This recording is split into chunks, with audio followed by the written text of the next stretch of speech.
Hello friends, welcome to home food recipes. આજે આપણે બનાવશું સૂકી ભેળ, જે મુંબઈનું એક ફેમસ સ્ટ્રીટ ફૂડ છે. એને બનાવવી ખૂબ જ ઇઝી છે. તમે આને સાંજના નાસ્તામાં જ્યારે પણ હલકી ફૂલકી ભૂખ લાગે તો બનાવીને ખાઈ શકો છો. આનાથી પહેલાં પણ મેં જે ચટણીઓવાળી ભીની ભેળપૂરી આવે છે એની પણ રેસીપી અપલોડ કરેલી છે. એની પણ લિંક હું નીચે ડિસ્ક્રિપ્શન બોક્સમાં આપી દઈશ.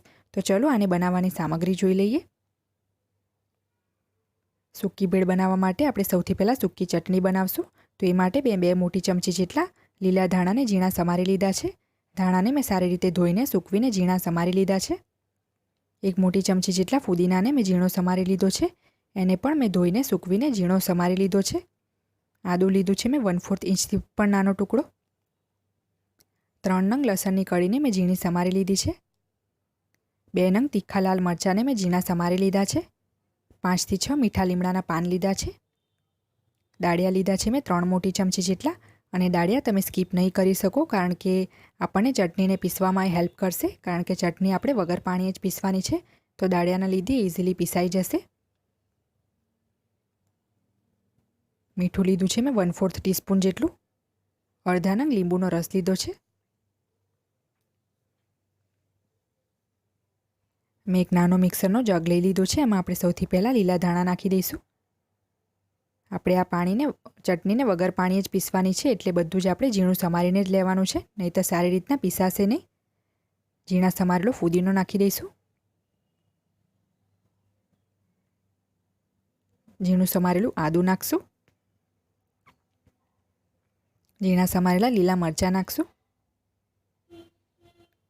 ઝીણું સમારેલું લસણ નાખશું.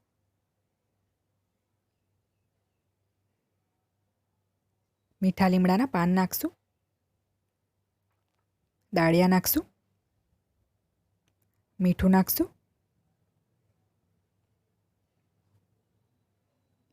અડધા નંગ લીંબુનો મેં રસ કાઢી લીધો હતો એ નાખશું. હવે આપણે વગર પાણીએ જ આ ચટણીને સારી રીતે પીસી લેવાની છે.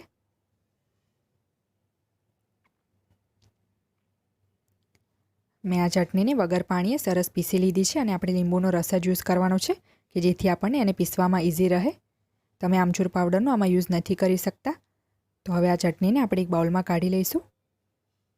આ ચટણી નાખવાથી સૂકી ભેળનો ટેસ્ટ ખૂબ જ સરસ આવશે. તો આ બધી જ ચટણી આપણે કાઢી લઈશું.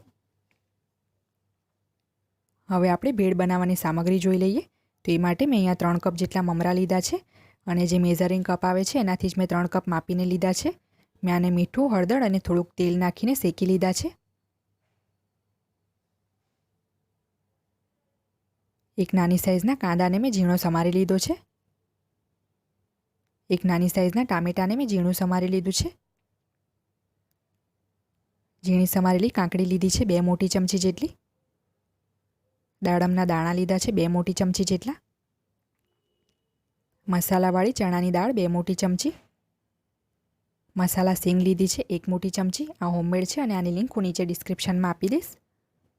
મીઠું લીધું છે મેં સ્વાદ મુજબ. એક નાની સાઇઝના બટાકાને મેં બાફીને ઝીણો સમારી લીધો છે. આ મેં પાપડી લીધી છે, જેને આપણે ભૂકો કરીને યુઝ કરીશું. ચાટ મસાલો લીધો છે અડધી ચમચી જેટલો. ગ્રીન સૂકી ચટણી લીધી છે, જે આપણે હમણાં જ બનાવી છે. ઝીણી સેવ, જે આપણે જરૂર મુજબ યુઝ કરીશું.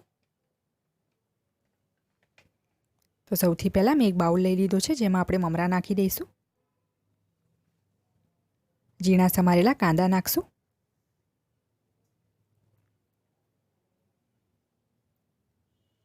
ઝીણા સમારેલા ટામેટાં નાખશું. ઝીણી સમારેલી કાકડી નાખશું. ઝીણા સમારેલા બાફેલા બટાકા નાખશું. દાડમના દાણા નાખશું. મસાલાવાળી ચણાની દાળ નાખશું. મસાલા સિંગ નાખશું. હવે આપણે 4 થી 5 પાપડીને હાથથી ક્રશ કરીને આમાં નાખવાની છે. આ પણ મેં હોમમેડ જ બનાવી છે. આની પણ રેસીપી હું ચોક્કસથી તમારી સાથે શેર કરીશ. ચાટ મસાલો નાખશું.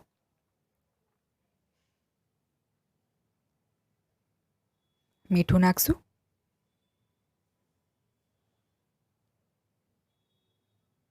હવે આપણે જે ચટણી બનાવી હતી એ આપણે આમાં 2 થી 3 મોટી ચમચી જેટલી નાખશું. જો તમે ચાહો તો બધી ચટણી પણ આમાં એડ કરી શકો છો. તો હવે આપણે હાથથી જ બધું સારી રીતે મિક્સ કરી લઈશું. આ સૂકી ભેળ છે એટલે આપણે બધું સારી રીતે હાથથી જ મિક્સ કરવું પડશે. નહીં તો જો ચટણીવાળી ભીની ભેળ હોત તો આપણે ચમચીથી પણ મિક્સ કરીએ તો ચાલી જાય. અને એક વખત તમારે આને ટેસ્ટ પણ કરી લેવાનું છે. જો ચટણી ઓછી લાગે તો બધી ચટણી તમે એડ કરી શકો છો. અને આનાથી પહેલાં પણ મેં ભીની ભેળની રેસીપી અપલોડ કરેલી છે, એની લિંક હું નીચે ડિસ્ક્રિપ્શનમાં આપી દઈશ.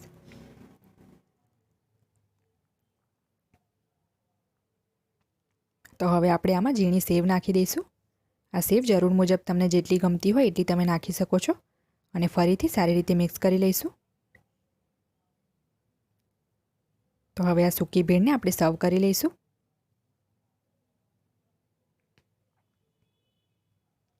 તો સૂકી ભેળને આપણે આ પ્લેટમાં સર્વ કરી લઈશું.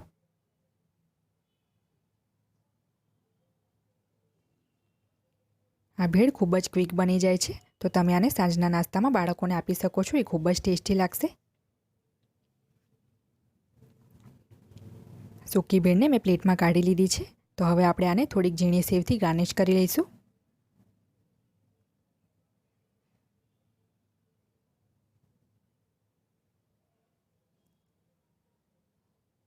ઝીણી સેવની ઉપર હવે આપણે થોડાક લીલા ધાણા નાખશું. તો ફ્રેન્ડ્સ, આપણી સૂકી ભેળ બનીને તૈયાર છે. તમે પણ આ રેસીપીને ચોક્કસથી તમારા ઘરે એક વખત ટ્રાય કરજો. જો તમને મારી આ રેસીપી પસંદ આવે તો મારી ચેનલને લાઇક, શેર અને સબસ્ક્રાઇબ કરવાનું બિલકુલ ના ભૂલશો. સબસ્ક્રાઇબ બટનની બાજુમાં જે બેલ આઇકન છે એને પણ ક્લિક કરો, જેથી તમને મારા દરેક વિડીયોની નોટિફિકેશન મળતી રહે. જો તમારે મારો આ વિડીયો હિન્દીમાં જોવો હોય તો એની લિંક મેં નીચે ડિસ્ક્રિપ્શન બોક્સમાં આપી દીધી છે. તો મળીએ નેક્સ્ટ વિડીયોમાં. ત્યાં સુધી આવજો.